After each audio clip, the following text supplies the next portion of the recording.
Beyond the newsroom, where untold story is revealed.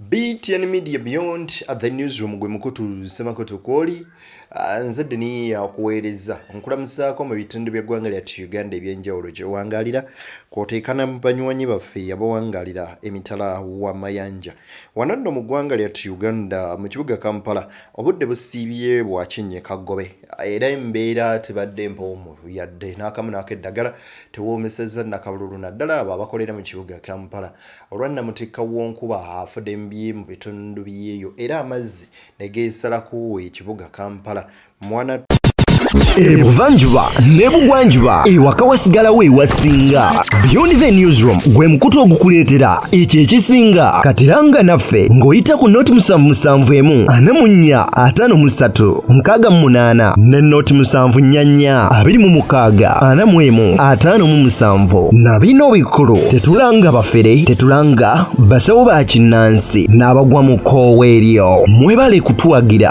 Thank you. Ekibuga Kampala mwana tunegegazaanya anti bagajjidde abasuubuzi abayitibwa abatembeeyi ku nguudo ebyo nno byonna bye bimu ku bye tugenda okwogerako wabula Minisita w'ensonga z'ebweru minisita omubeezi Oryem avuddeyo n'ayanukula European Parliament abaayise ambasada w'eggwanga lino Uganda mu Brussels okubeera ng'agenda abitebiye ebyo nno byonna ebyatuukawo mu kulonda emboozi eyo nagibawaddeko olunaku olwajjo butya ekiwandiiko ekyo kibakuntumye kibayitidde abanene bakuno bagambye si baakugenda era si baakubeera nga mwanattu ate bakolera ku ntoli za Robert Kyagulanyi Ssentamu Bobi Wine oba musingozi ng'abandi bwe bamuyita mu bitundu ebya Western Uganda. Wabula Kyagulanyi wuuno gavumenti eteeseteese omuteekako omusango gwa treason. Guno nno gugenderwamu okubanga bwe tugutemaatema mu lulimi olwaffe okubanga omuntu alya munsi ye Lukwe gwe musango ogwo Atereddwako. Bingi ku ebyo bye nkuleetedde wabula njagala kuwa obutambi buno obw'enjawulo munywanyi obulabe ate yosobole okubanga naawe obaako kyojjamu era kyoyiga n'obuwombeefu obw'ekika ekyaggulu nkusaba vidiyo sooka ogimpere like bw'ogiba like ejja kudduka emisinde mingi etuuke ku buli sekinnoomu asobole okuba nga agifuna ate mwanattu obe nga oli omu ku abo abatambula n'okumanya kasooke nkuwe vidiyo eno wuliriza. Oryem atutegeezezza nti minisitule y'ensonga z'ebweru w'eggwanga ne gavumenti okutwaliza awamu si bakukkiriza mubaka wa Uganda yayikiddwa kugenda gye bamuyise. Whether I receive it or I don't receive it, I'm going to give it that it is not important, but what I'm telling you, it will not happen. My ambassador will not be appearing. We are not giving Kyagulanyi the pleasure of a Ugandan ambassador sitting next to Kyagulanyi at any platform. Kyagulanyi has committed treason. He's going to betray the good names of the people of Uganda to those bazungu out there. So we will not give the pleasure. Mbu tetugenda kubeera nga mwanattu tuwa Robert Kyagulanyi Ssentamu buyinja kutuula naye ate munnange tumutendereze ennyo eyo mu bazungu be era Kyagulanyi ono agenda kubeera nga akyajingibwa omusango gwa treason. Minisita Oryem agaye tebagenda kukkiriza ambasada waabwe kubeera nga agenda kutuula mu lukuŋŋaana olwo nno luliyo era baalutegese ngenda kuzza omwezi 22 omwezi guno gwennyini nga 23 lujja balwa Mande lwe bagenda okutuula ki ekigenda okuddirira kasooke nkuwa ono kisa kya Mukama. Kyagulanyi abagaye bagenda babasaako sanctions mwenna bateekeko bulijjo mbeera mu America zisaagala na kulinnya ennyonyi enkanga kakati bw'oddawo n'onyumyanyumya ebyo tatunyumiza naye takomawo mu Uganda kuba tujja kumusiba tugenda kukasiba njagala kubuuza bayidawo njala kubuuza security Bobi Wine yayitawa okufuluma baveyo batubuulire with immediate effect batubuulire ekyo kyakola si kulya munsi ye Lukwe kuba oyo muyeekera ne tugenda kumukwata wakomerawo wano Allah ate njagala security etandika okukunya balubongo ya bonna bajje bakole statement Yes. Kufuwe oyo yayitawa. Bali banange bayira abantu abo bagera ne bazanyira ku government. Nete bandamanya nti Katonda yatuwa ekirabo kya President Museveni. President Museveni bayira we muayira Katonda kiyatuwa. Hey, bakyaliisa ebijanjaalo empisu kakati zegenda n'entunuulira famire z'abantu nga zibonaabona. Kyagulanyi addusiza mukazi we, atutte abaana be, atutte buli kimu ekikye. Gwe ngowooza ngenda kwekalakasa, ngenda ku streeti, ngenda kabanja. Kati yakabanjizaawo ali bweru yeeyagala, ng'oli awo bweyogera famire zo ziri mu kkomera. Ate abantu abakwatibwa babakyajingibwe, si bakuliririzinga nti abo babate bakole batya, no, babasibe. Babasibe. No, babasibe. Babo benyini bane bagala kututuusaako obulabe. Kyagulanyi ebyazaakola akola ng'alimbalimba ensi. Kampala tugenda kubeera. Majambere ono anzijukira we yagenda okuziika Jakana Nadduli n'amanyira Kyagulanyi mu kwogera abaana ne bamuba amannyo ne bagayiwa. Y'omu ku bantu abeewa nnyo self-importance, but they are totally nothing. Bw'owulira mu bigambo byabwe bye boogera. Twali tulabye abanene emirembe engalo. Anyway, bigambo bye byebyo. Sijja kwongerako bingi. Naye story mu bulamba bwayo ye no wana uliriza. Omwezi 22 omwezi ogwa January 2026 okuva mu Parliament ey'omukago gwa Bulaaya oba guyite European Union ogutuula mu kibuga Brussels ekya Belgium kyasaba gavumenti ya kuno okwanukula ku kwemulugunya okwatwalibwayo Kyagulanyi Ssentamu Robert nga Kyagulanyi yakyessa ku gavumenti ya kuno nti etulugunya bannabyabufuzi abagivuganya. Olukangaga lw'ebyokuteesebwako ku bbalaza mu Palamenti ya Bulaaya, ambasada wa Uganda mu mukago gwa Bulaaya Marjam Blackso yalina okusooka mu ddiiro ku ddeka alondoola ebyokulonda mu mukago gwa African Union, COMESA ne IGAD nga bonna boogera ku byava mu kalulu ke twakamaliriza. Kyokka gavumenti ya kuno egamba nti kikafuuwe okulabikako mu lutuula lwa Palamenti luno era omuwandiisi wa minisitule ey'amawanga g'ebweru Vincent Bagire Waiswa bw'otumutuukiridde ku lukomo lw'essimu ategeezezza nti gavumenti si yakukiikirirwa. Bagamba ambasada wa Uganda tajja kugenda awo bali mu kusaaga na kwekangabiriza kubanga eggwanga lirina right era banga ambasada alemereddwa okukola ekyamutwaza basobola mulangira nti takyetaagibwa mu nsi eyo inazzibwa eggwanga lisindike gwe balowooza nti anaagondera amateeka g'ensi yonna. Munnamateeka era munna NUP George Musisi agamba nti singa gavumenti tekiikirirwa mu buntu waakiri baanukule mu buwandiike. Babayise boogere si Samuel kuba eri Parliament si kooti naye babayise era nga babayita olaba bayita ne bagenda ne bu conference obuteekeddwa zi NGO ate kakati olwo eno Parliament. Gavumenti ya kuno okuyitibwa kyaddiridde Kyagulanyi Ssentamu Robert okwemulugunya e Geneva mu lutuula lw'eddembe ly'obuntu n'okusereba mu kwegazanyiza mu kisaawe ky'ebyobufuzi mu kulonda kwe twakamaliriza. Wabula NRM naye yanukudde ku nsonga eno netegeeza nti ya butaliimu. Tulina Palamenti ekola ensonga zaabwe bazitwale mu Palamenti. Tulina akakiiko k'abannamateeka aka Human Rights Commission ensonga zaabwe bazitwale eyo. Oba sinakindi batwale mu civil society ng'olukiiko lw'abannaddiini oba okwekubira enduulu mu kooti z'eggwanga kubanga ndaba bangi batera okugendayo era ne bafuna empolereza ennungi. Kyokka bannamateeka abamu bagamba nti bannansi bwe batandika okuddusa ensonga z'eggwanga okuziropa mu mawanga g'ebweru kabonero akalaga obutaba na bwesige mu nkwata ya nsonga munda mu ggwanga. Kiraga nti tebakyesiga nnyo ebibeera mu Uganda oba ekitongole ekiramuzi ekya Uganda kubanga tuze nga tulaba mu biseera ebingi abamu abasibe bwe babakwata nga babalumiriza okubeera mu buvuyo okusinga ba supporters aba opposition babatwala mu kooti naye kooti tulaba nti tezisobodde okuwulira egyo emisango mu bwangu nebasalira emisango oba nebata kati n'olwekyo omuntu abeera mu opposition aba atya nnyo ntayinza obutafuna obwenkanya mu kooti zino ezaffe eza Uganda. Anakiikirira NUP mu lutuula lwa Palamenti luno naye tannamanyika obanga kyaddaaki.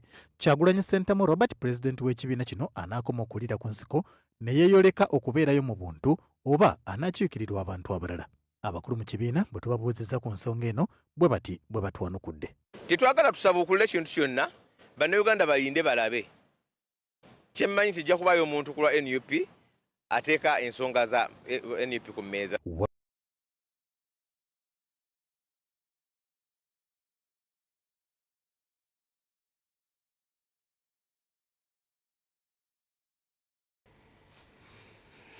Bw'owuliriza ebigambo bino n'owulira ne Okero Oryem, NRM ne baminisita n'abakulembeze baayo Wano mu Luganda abaana balina akantu kabwe ke batera okwogera ennaku zino nga bagamba kati abasajja we bali gababugumye. Bigambo ki ebyo Bobi Wine byayogera ebibatadde ennyo ku nninga bibino? Please sanction these individuals. Sanction General Museveni. Sanction General Muhozi.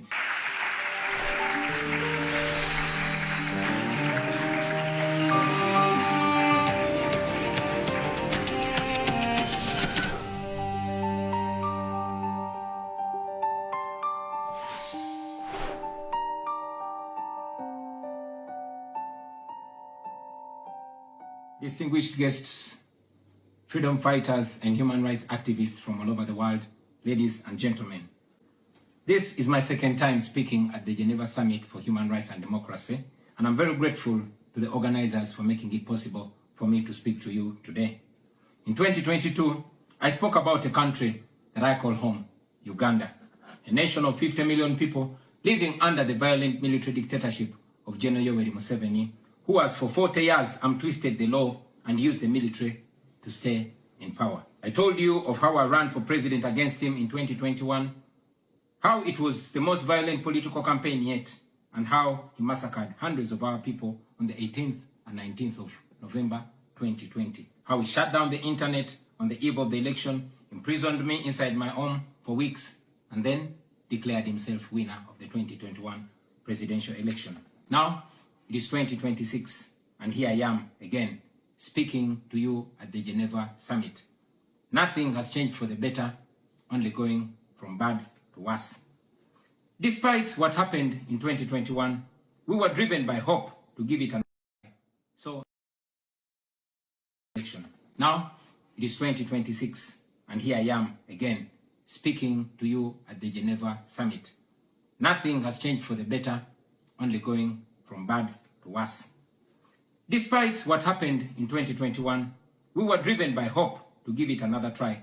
So in 2025, I announced that I was running for president again. For 112 days, I traveled across the country campaigning, and the population turned up overwhelmingly. Yet again, our campaigns were violently attacked, our supporters were murdered, we were blocked from reaching many places, and were also blocked from several media stations. As usual, Museveni shut down the internet again, this time 3 days to the election. And what happened thereafter was not an election, but a military operation. The election was so rigged to the point that even at the polling station where Museveni voted for, he got much more votes than the actual registered voters in the register. Our polling agents in several places were arrested and whisked away. Several of our party officials were arrested and many abducted. 2 female deputy presidents of our political party were abducted and held incommunicado in a military barracks for 3 weeks before being thrown into a prison where they are languishing right at this moment. The military was deployed on our streets, shooting on spot whoever dared to challenge the criminality. It was under these circumstances that Museveni yet again declared himself winner of the election, this time with over 70% of the vote. Right now, I'm speaking to you while in hiding. This is because as soon as the election was finished, Museveni's son, who is also chief of the Ugandan military, issued an order to take me to him, dead or alive. Bobi Wine bwe yali mu Geneva Summit yayogera ebigambo bino wammanga n'akowoola ensi zinnaggwadde okuteeka envumbo ku bantu bano wammanga. General Muhozi, General Museveni kwoteeka abakungu ab'ebyokwerinda bonna buli ssekinoomu atyobodde eddembe ly'obuntu ateekebweko envumbo. Ono n'asaba gavumenti ezo obutaddamu kukolagana n'okuwa obuyambi gavumenti ya General Museveni. Bangi ne bakitwala lightly oba ne bakatwala ng'akantu akatini ennyo nnyini ddala. Wabula wayisa akaseera mpawo kaaga ne babayita bagende mu EU Parliament basooke babitebye bulungi nnyo bawa accountability y'okulonda process y'akalulwako konna.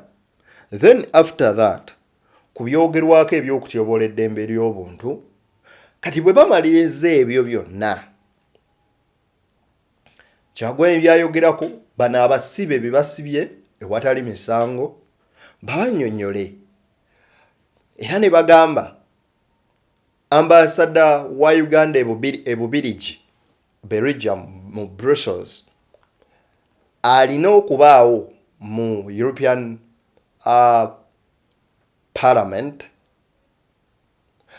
asobole okuba nga nnyonnyola bino byonna kwokwo nno kujja kubeerako ne representative w'ekibiina ki National Unity Platform. Oryem minisita omwezi w'ensonga ez'ebweru w'eggwanga yavuddeyo n'ategeeza nti bo tebasobola fukaamirira Kyagulanyi nakubeera nga bamusinza okusobola okuba nga bagenda eyo mu bamagulu meeru basobole okubeera nga bettottolako. Era Oryem n'ategeeza nga Kyagulanyi we yazizza omusango gw'okulya munsi Lukwe treason nti era we bamulabirako bwakuvunaanwa emisango egyekuusa ku treason. Ndowooza bw'oba owulira ebigambo bino kikuleetera okujjukira ensonga lwaki olaba abasajja nga bamuwanga kivumbi nga essaawa eno emisango gye bali mu kutoba nagyo n'okulwanagana nagyo gye gimu egifaanagana bwe gityo. Butujju kulya munsi Lukwe bwe gityo.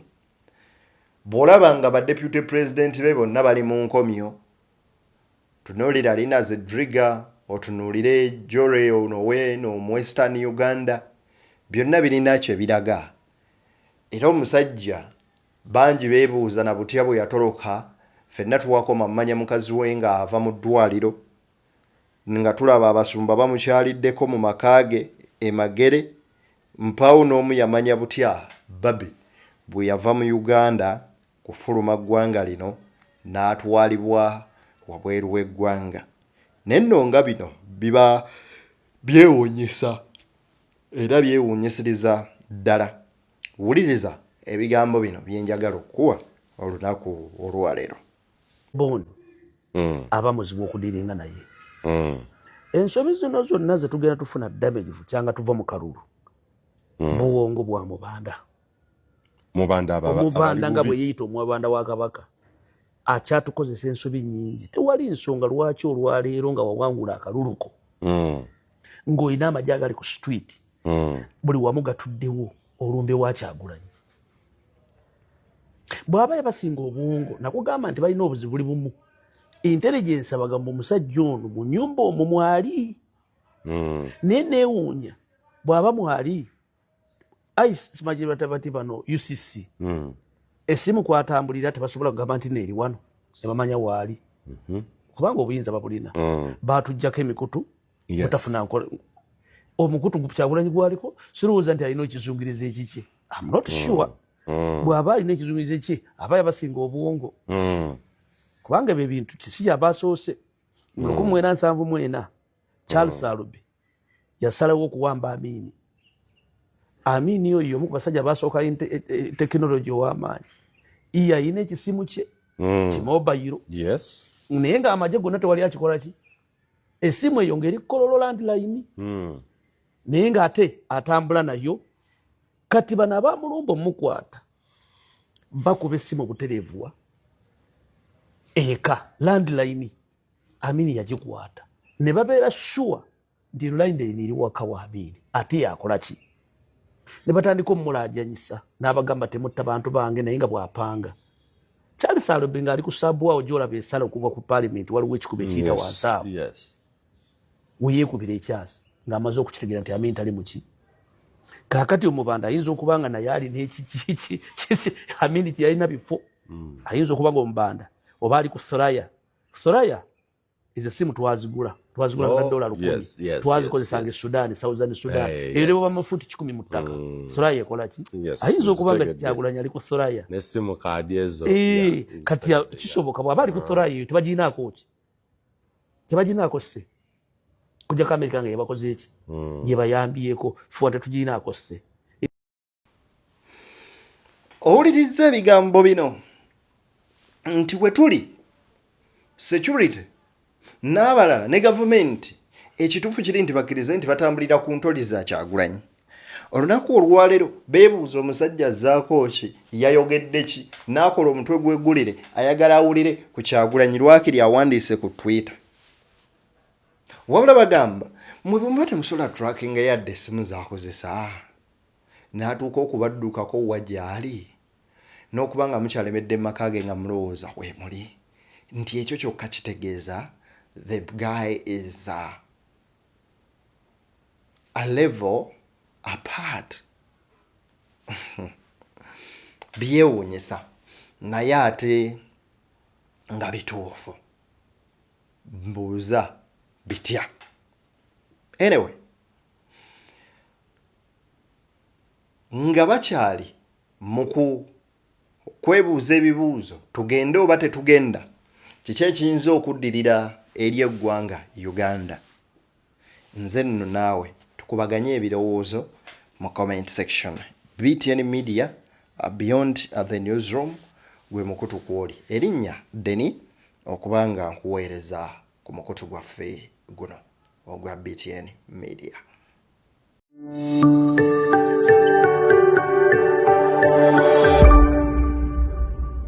Beyond the Newsroom, where untold story is revealed.